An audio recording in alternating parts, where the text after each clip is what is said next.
As you well aware, the last discussion I had with you was about the 11 bizarre laws around the world. Today, however, I'm going to be talking about something totally different. I'm going to be talking about two simple topics. We're going to be talking about evolution, how we have changed through time. And we're also going to be talking about one main subject that has been really important to me, and it's been on the back of my mind for a very long time, ever since I was in my teens. And the question is, are we alone in the universe? We can't be the only planet that's occupied by beings. Surely not. How sad would the world be? How sad would the universe be? But anyway, getting back to the start of the first subject, evolution, and how we have changed. Time has changed people in many different ways, and we as humans have created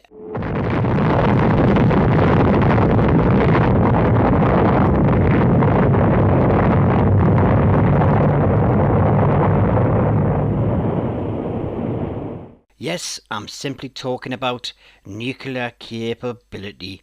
Countries that use nuclear weapons for the wrong purpose. Okay, let's quickly move on. Well, first of all, let's go a little bit back to 1807. Yes, 1807. I can't remember that far back because I wasn't there. But never mind. We're talking about gas lamps. Yes, simple gas lamps that occupied the streets. Right, London had the first demonstration of the gas lamp at Pall Mall in London on January 28th, 1807. In 1812, Parliament granted a charter to the London and Westminster Gaslight and Coke Company, and the first gas company in the world came into being. Less than 2 years later, on December the 31st, 1813, the Westminster Bridge was lit up by gas lamps. Yes, gas lamps. Then, however, moving slightly ahead to around about, 64 years later. Okay, that's 1878. The first electric lamps.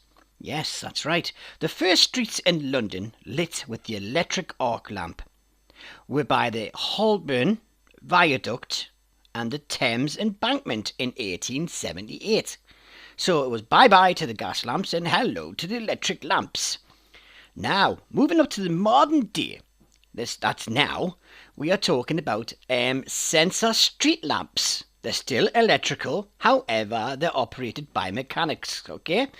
And well, obviously, basically, electronics, computerized components, because these sensor lamps are activated by the sunset and the sunrise. When the sun rises, the lamps go off. When the sun sets, the lamps come back on. So that means the technology has changed, hasn't it? Just over about 100 years or so. Not even that, you know what I mean? The first sensor street lamp came into use in the early 1990s. There you go, basic street lamps. Some people think, oh, this subject is really strange. But if you think about it, have a sit back and when I've finished, and then you can have a think about it then. And then you might even, come up with your own conclusion. Right, televisions. Everybody loves their televisions, and I'm one of those people. I'm talking about the first black and white television, which was produced and used on Wednesday, the 7th of September, 1927. There was no colour back then. It was all black and white. However, let me think now, 27, 29, 30, we're talking about 14 years later, the first colour television set became available on February the 20th, 1941, still in the midst of the Second World War. Right, then after that, let's jump ahead a little bit, shall we, to January the 10th, 2013. The first curved television set. Yes, you've seen it on television. It's curved. Yes, it gives you that special effect. It does nothing for me, unfortunately, because a telly's a telly. You know what I mean? But there again, it just proves to you that someone created a curved television set. And although we haven't actually mentioned it in this subject, you've noticed that television sets, for those who are around about my age, when we were younger, we had television sets which had Catherine tubes, which were quite wide and quite heavy. And they had these big knobs at the front where you had to turn the telly over. And we also had this thing called Red Diffusion.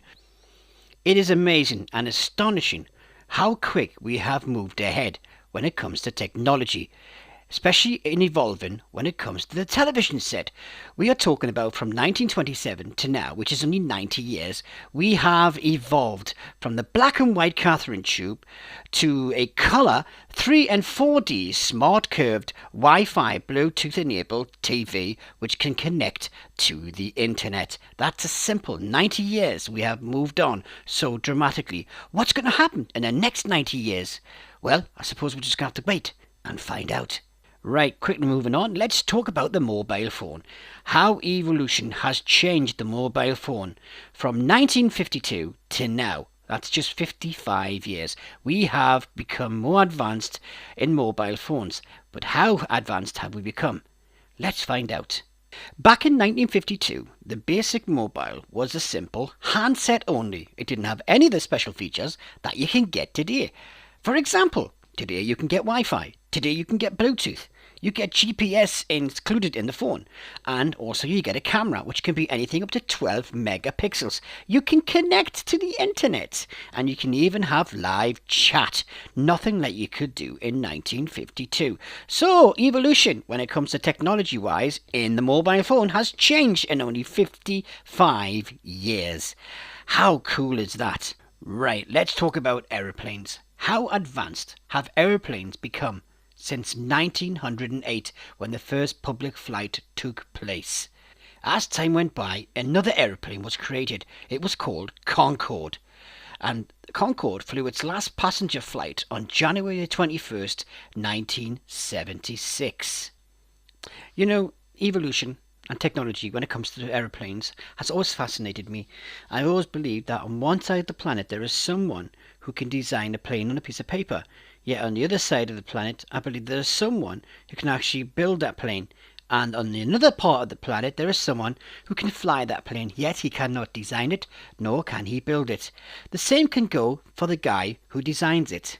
He cannot fly it, nor can he build it. And the same goes for the guy who builds it. He cannot fly it, nor can he design it. Technology and evolution in man has changed dramatically.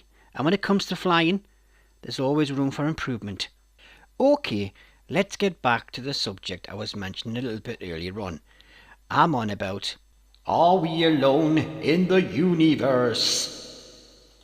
I've spoken about evolution and how we have changed through time, be it phone, be it television, be it aeroplane. However, we have to take a serious look at not just this planet, but other planets beyond our solar system.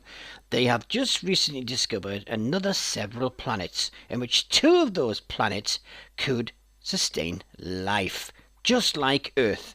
So what does that say for you? Do you seriously think that we are the only ones in the universe? Let's face it, we've all seen strange lights in the sky. Some people saying spaceships, UFOs, or another word for UFO is obviously unidentified flying objects. Okay, we have spaceships. Okay, we call them shuttles, but they are a spaceship. We travel from here and we can go to space in the shape of a plane. Initially, it was a rocket. Do you remember that? It was the rocket that went up to space first, and now we have a space shuttle. There's nothing to say that there's life out there that have the same capability as us, or maybe they're more advanced, more evolution-wise than us. So I do not seriously believe, that we are the only ones in this universe. Okay, I can't prove it. I don't think anybody can prove it until we get a visit from ET and a knock on our door saying, "We want to make friends with you." Sorry about that. But until then, I'm going to remain skeptic and open-minded. And I really do hope, I seriously hope, that we are not alone in the universe. And one day we will make contact. Okay, it might not be ET, but it might be somebody just as intelligent as us. Or even better, it might be our ancestors. Well, I hope you've enjoyed this little conversation I've had with you about two topics: evolution and are we alone in the universe? This has been brought to you by me. Yes, me.